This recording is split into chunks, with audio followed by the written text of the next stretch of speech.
एक बार भगवान विष्णु जी शेषनाग पर बैठे बैठे बोर हो गए और उन्होंने धरती पर घूमने का विचार किया। वह अपनी यात्रा की तैयारी में लग गए। स्वामी को तैयार होता देखकर लक्ष्मी माँ ने पूछा, आज सुबह सुबह कहाँ जाने की तैयारी हो रही है? विष्णु जी ने कहा, हे लक्ष्मी, मैं धरती लोक पर घूमने जा रहा हूँ। तो कुछ सोचकर लक्ष्मी माँ ने कहा, हे देव, क्या मैं भी आपके साथ चल सकती हूँ? भगवान विष्णु ने 2 पल सोचा, फिर कहा, एक शर्त पर तुम मेरे साथ चल सकती हो। धरती पर पहुंचकर उत्तर दिशा की ओर बिल्कुल कुछ मत देखना। इसके साथ ही माता लक्ष्मी ने हाँ कह के अपनी मनवाली और सुबह सुबह माँ लक्ष्मी और भगवान विष्णु धरती पर पहुंच गए। अभी सूर्य देवता निकल रहे थे, रात बरसात होकर हटी थी, चारों ओर हरियाली ही हरियाली थी। उस समय चारों ओर बहुत शांति थी और धरती बहुत ही सुंदर दिख रही थी और माँ लक्ष्मी मंत्र मुग्ध होकर धरती को देख रही थी। वो भूल गई कि पति को क्या वचन देकर आई है और चारों ओर देखती हुई कब उत्तर दिशा की ओर देखने लगी, पता ही नहीं चला।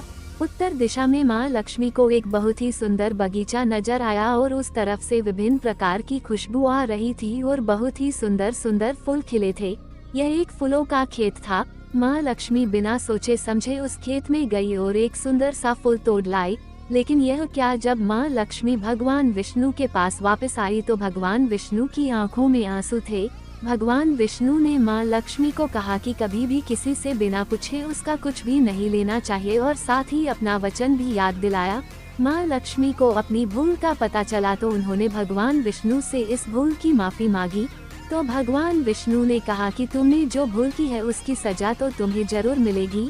जिस माली के खेत से तुमने बिना पूछे फूल तोड़ा है, यह एक प्रकार की चोरी है, इसलिए अब तुम 3 साल तक माली के घर नौकर बनकर रहो। उसके बाद मैं तुम्हें बैकुंठ में वापस बुलाऊंगा। माँ लक्ष्मी ने चुपचाप सर झुकाकर हाँ कर दी और माँ लक्ष्मी एक गरीब औरत का रूप धारण करके उस खेत के मालिक के घर गई। घर क्या, एक झोपड़ा था और मालिक का नाम माधव था। माधव की बीवी 2 बेटे और 3 बेटियां थी। सभी उस छोटे से खेत में काम करके किसी तरह से गुजारा करते थे।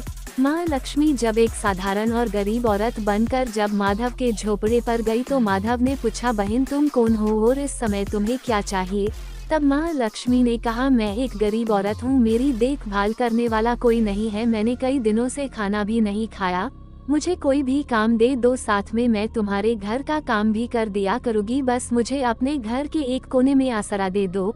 माधव बहुत ही अच्छे दिल का मालिक था, उसे दया आ गई, लेकिन उसने कहा, बहन मैं तो बहुत ही गरीब हूँ, मेरी कमाई से मेरे घर का खर्च मुश्किल से चलता है, लेकिन अगर मेरी 3 के जगह 4 बेटियाँ होती तो भी मुझे गुजारा करना था। अगर तुम मेरी बेटी बनकर जैसा रुखा सुखा हम खाते हैं उसमें खुश रह सकती हो तो बेटी अंदर आ जाओ। माधव ने माँ लक्ष्मी को अपने झोपड़े में शरण दे दी और माँ लक्ष्मी 3 साल उस माधव के घर पर नौकरानी बनकर रही। जिस दिन माँ लक्ष्मी माधव के घर आई थी उससे दूसरे दिन ही माधव को फूलों से इतनी आमदनी हुई कि शाम को एक गाय खरीद ली। फिर धीरे धीरे माधव ने काफी जमीन खरीद ली और सब ने अच्छे अच्छे कपड़े भी बनवा लिए। फिर एक बड़ा पक्का घर भी बनवा लिया। बेटियों और बीवी ने गहने भी बनवा लिए और अब मकान भी बहुत बड़ा बनवा लिया था। माधव हमेशा सोचता था कि मुझे यह सब इस महिला के आने के बाद मिला है, इस बेटी के रूप में किस्मत आ गई है मेरी। और अब 2 से 5 साल बीत गए थे, लेकिन माँ लक्ष्मी अब भी घर में और खेत में काम करती थी। एक दिन माधव जब अपने खेतों से काम खत्म करके घर आया तो उसने अपने घर के सामने द्वार पर एक देवी स्वरूप गहनों से लदी एक औरत को देखा। ध्यान से देखकर पहचान गया, अरे ये तो मेरी मुँह बोली चौथी बेटी यानी वही औरत है, और पहचान गया कि ये तो माँ लक्ष्मी है। अब तक माधव का पूरा परिवार बाहर आ गया था और सब हैरान होकर माँ लक्ष्मी को देख रहे थे। माधव बोला, है माँ हमें माफ कर दो, हमने तेरे से अनजाने में ही घर और खेत में काम करवाया है। हे माँ ये कैसा अपराध हो गया, हम सबको माफ कर दो माँ। अब माँ लक्ष्मी मुस्कुराए और बोली, हे माधव तुम बहुत ही अच्छे और दयालु व्यक्ति हो, तुमने मुझे अपनी बेटी और अपने परिवार के सदस्य की तरह से रखा, इसके बदले मैं तुम्हें वरदान देती हूँ कि तुम्हारे पास कभी भी खुशियों की और धन की कमी नहीं रहेगी, तुम्हें सारे सुख मिलेंगे जिसके तुम हकदार हो। और फिर माँ अपने स्वामी के द्वारा भेजे रथ में बैठकर बैकुंठ चली गई।